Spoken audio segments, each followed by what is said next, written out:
لوگوں کو اس بات سے غرض نہیں کہ آپ خوش ہیں یا نہیں، انہیں فرق اس بات سے پڑتا ہے کہ آپ انہیں خوش رکھتے ہیں یا نہیں۔ بے حسی کہہ لیں یا ناقدری، مگر انسان نے ہمیشہ اپنے خیر خواہ کو اس کے چلے جانے کے بعد ہی پہچانا ہے۔ کسی ناقدرے شخص سے محبت کرنا ایسا ہے کہ آپ سونے کے پیالے میں اسے آب حیات پیش کریں، وہ اسے ہونٹوں سے لگانے کی بجائے اپنے پیر دھو لے۔ اپنے رب کے سامنے اپنی کمزوریوں کا سچے من سے اعتراف کیا کرو، وہ انہیں تمہاری قوت بنا ڈالے گا اور انہی سے تمہیں مضبوط کرے گا، بے شک وہ تو ہر شے پر قادر ہے۔ تعلیم انسان کو بولنا تو سکھا دیتی ہے، مگر یہ نہیں سکھاتی کہ کب، کہاں اور کتنا بولنا ہے۔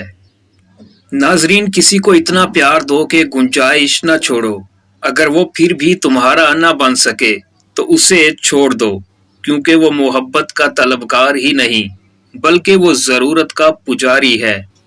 ناظرین، میں پوری زندگی دو بندوں کو تلاش کرنے پر بھی تلاش نہ کر سکا، ایک وہ جس نے اللہ کے نام پر دیا ہو اور غریب ہو گیا ہو، دوسرا وہ جس نے ظلم کیا اور اللہ کی پکڑ سے بچ گیا ہو۔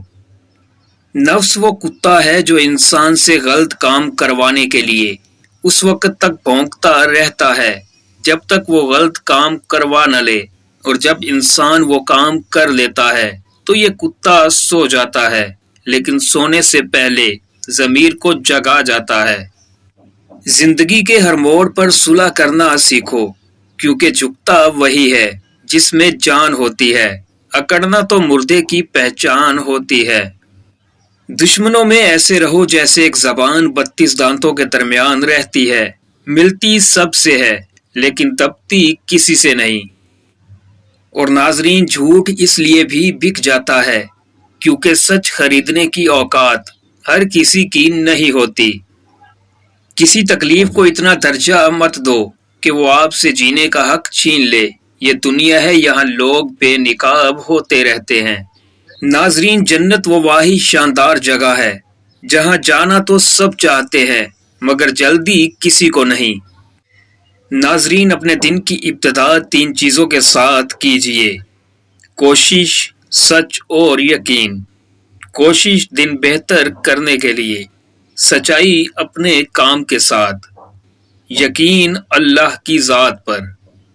انسان کی گفتگو ہی بتا دیتی ہے کہ تربیت ہوئی ہے یا صرف پالا گیا ہے، اور مشکل تو یہ ہے کہ ہمیں پیٹھ پیچھے بولنے والا با اخلاق اور منہ پر بولنے والا بدتمیز لگتا ہے۔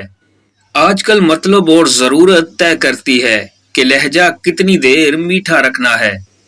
ناظرین، بہترین ہم سفر کی سب سے بڑی خاصیت یہ ہے کہ وہ آپ سے لاکھ اختلاف اور ناراضگی کے باوجود بھی آپ کا خیال رکھنا اور فکر کرنا نہیں چھوڑتا۔